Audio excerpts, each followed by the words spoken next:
Symposiums, reading groups, memberships. Do the containers, contours, comparisons and correlations break down quickly? Yeah, it's an interesting question because if you've studied a certain philosophical system and then you have a psychedelic experience, probably like everything else, you're going to try to reduce that experience to that ideology to fit it in. And then I suppose I'm guilty of that to a certain extent. There's a Swedish philosopher who died recently called Patrick Lundborg, who wrote about psychedelics as well.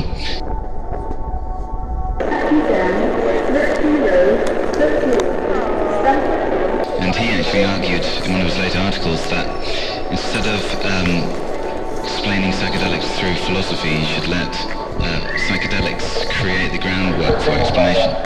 And then through that, he sort of said that it provides a pantheistic worldview. Now, I don't think that necessarily happens.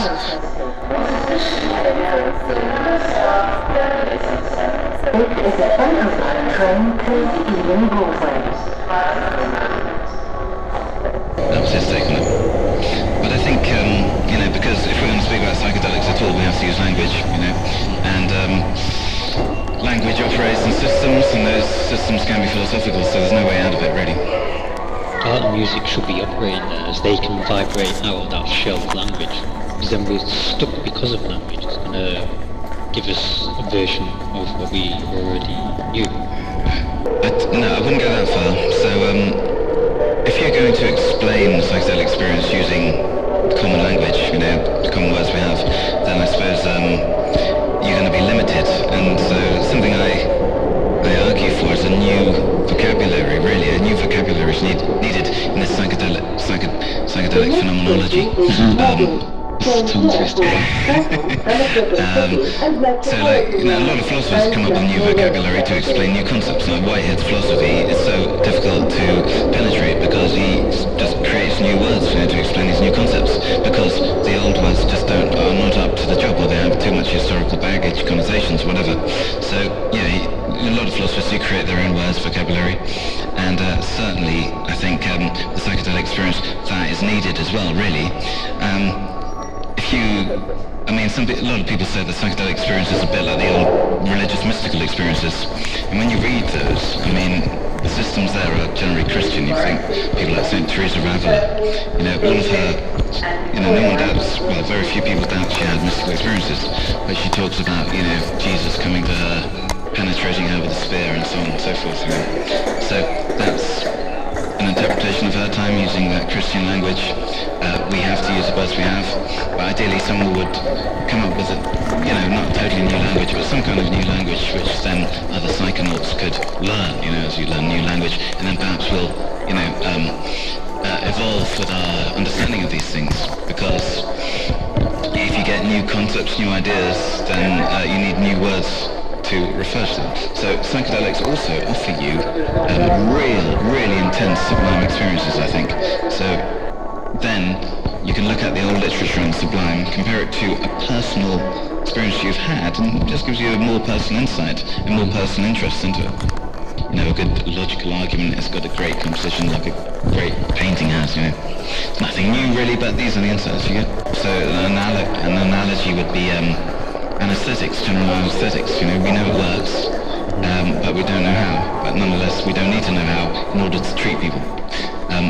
And the same might be the case with therapy and psychedelics. We still are not aware why certain neural patterns relate to the experience, but nonetheless we don't need to know. And in many ways that's like the Copenhagen interpretation of quantum physics as well. Shut up and calculate. We don't know how this happens, but we can use it in computers now. But philosophers won't be happy at that point. Say, yeah, but let's look into this a bit. Our notion of matter is insufficient at the moment. So even when we talk about activities of the brain, we're reducing it to how we understand matter in terms of electromagnetism and so on, which in itself cannot explain experiences. The notion of matter has evolved through the ages. TFL, or whatever they're called. Is it TFL? TFL, Transport for London. Yeah, the other mad types of delays and all this stuff. Basically, I was meant to be on a train home to Liverpool. I was supposed to be on a train travelling to Liverpool. Yeah, I know, I've ended up having to get another ticket now. They told me, the TfL told me, you have to go to the Virgin desk and just basically, aware of the delays. There was a queue, there was about 50 people, you know what I mean? But obviously, not all of them come to Liverpool. I can't even get another train from Warrington to Liverpool, because after I've just listened to them times, it's saying it's arriving in Warrington after 12 o'clock. There's not going to be any train travelling to Warrington after 12 o'clock. All it seems like TfL and Virgin just telling me anything. So what? I'm all the way from the take your business.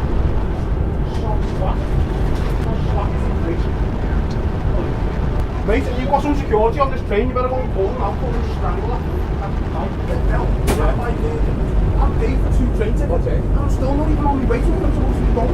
Look at all these tickets I've got. Why am I paying this money to go? They've given me a ticket, knowing I'm supposed to get to Liverpool. And there's no way I get to Liverpool because I only found out 10 minutes ago. By the time this train gets to Warrington, there's even no more, by the time it gets to Bedford, there's even no more trains. So why have they put me on this train? This guy is not well, I think. For the police, this is a difficult guy. This is like a particular rude guy. Because he came only on me. Taking off next stop was this one. He's not well. Our notion of matter is insufficient at the moment. So even when we talk about, activities of the brain, we're reducing it to how we understand matter in terms of electromagnetism and so on, which in itself cannot explain experiences. The notion of matter has evolved through the ages to take on new phenomena such as electromagnetism. There is a point, we have a conception of matter today, still vague. It would be foolish to say that we've reached the end level of understanding what matter is.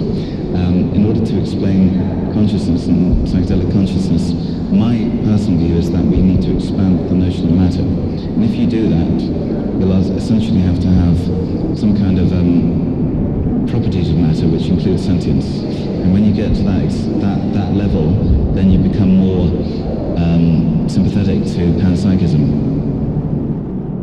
People I thought were crackpot lunatics before, now I've got more respect for now. I'm thinking, okay, they might not be able to express their beliefs very well, but it's interesting that you've had that alleged person. We just talk about Christianity, but one is this eternal. There is a Platonism. There exists an eternal realm of what he calls eternal objects. Things like emotions, colours, redness, blueness, happiness, whatever. They actually exist outside of this universe in the Platonic realm as it is. And that's called primordial nature of God. That's one aspect of God which is unconscious. But there's a conscious aspect of God, which is that through all the organisms of actuality, including then the molecules and atoms, God feels all of that. So what we perceive as individual forms of sentience, he brings together, just as we bring together, hearing, vision, smell into one sense of, absolute perception in the moment. So God does that on a higher level. But what it does say, these speculations about God are speculations and nothing is final here. He offers that, and I don't think that's a particularly important part of the system. It's just a later sort of addition in a way. But the eternal objects are very important to his philosophy. And I think that's something that, again, is very interesting with regard to psychedelic phenomenology. So for him, these eternal objects are potentials. They're not material and they're not mental either, because they don't exist in time. But they exist. They're real, but they're not actual. And we only, as it were,